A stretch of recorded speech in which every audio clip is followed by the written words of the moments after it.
Hello everybody, thanks for joining me today. Today is going to be an informational speech on different types of fire suppression. Firefighters are called to do many different tasks throughout our duties, and we go through medicals, but our specialty is in fire suppression. There's a lot of techniques that we have to use when we are going into a fire, and that's what we're going to talk about today. There are three type of tactics: offensive, defensive, and transitional. So the first one is offensive. We have offensive tactics. This is what everyone thinks of whenever we do, or when you think of firefighting. That is when the firefighters get off the truck, take the hose line in, and they go into the house. That's what we call offensive. A lot of things go into that. Whenever we arrive on scene, the IC, or the incident commander, his job is to assess the situation and make sure that the conditions are safe enough to send men into.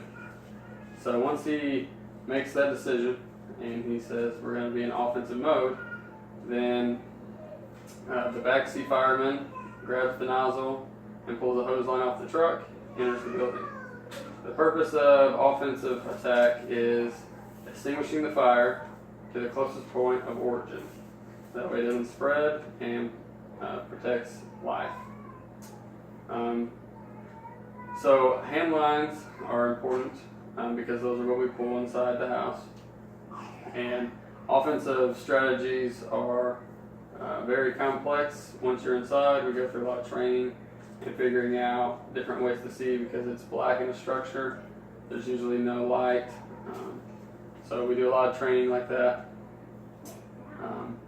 But for it to be an offensive tactic, like I said, the conditions have to be right, and you have to have everything planned. The second technique is to be a defensive tactic.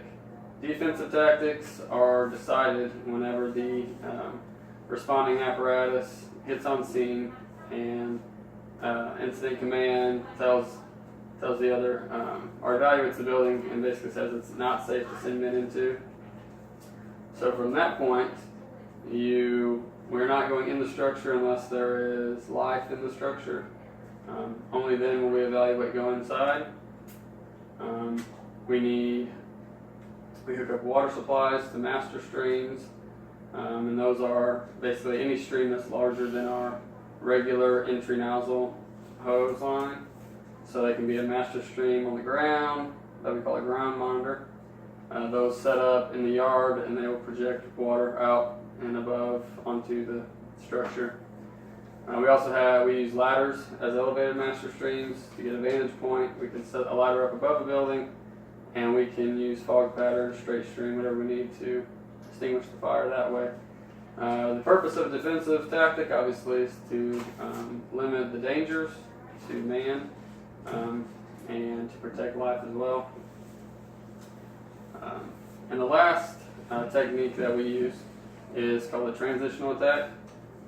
It's pretty self-explanatory, but we have a rule in the fire service, and that's whenever you go on scene to a structure, you never pass flames.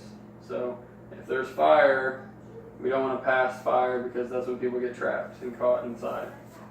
So if we see fire outside, we will begin extinguishing flames from the outside of the building, and we will slowly work our way inside to the point of origin.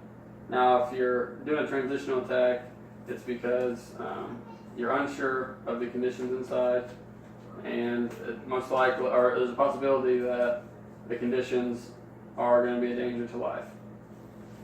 But many times, once you begin your transitional attack and you can put out any fire that is on the outside of the building, you can normally relieve the structure of heat, gases, and the water applied cools the inside just enough to make it sustainable for us to go in on air.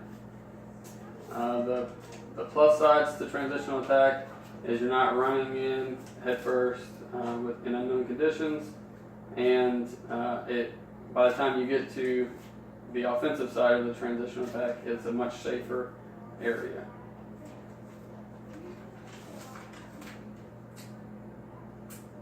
In conclusion, firefighters perform a dangerous job when we're called to a structure fire. So we continue to participate in education and training.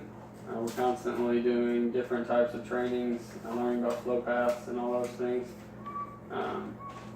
And my intent today was to inform you guys about fire techniques and structures when we perform fire suppression. I hope that you guys have a little better understanding now of how that works. Thank you. Bye.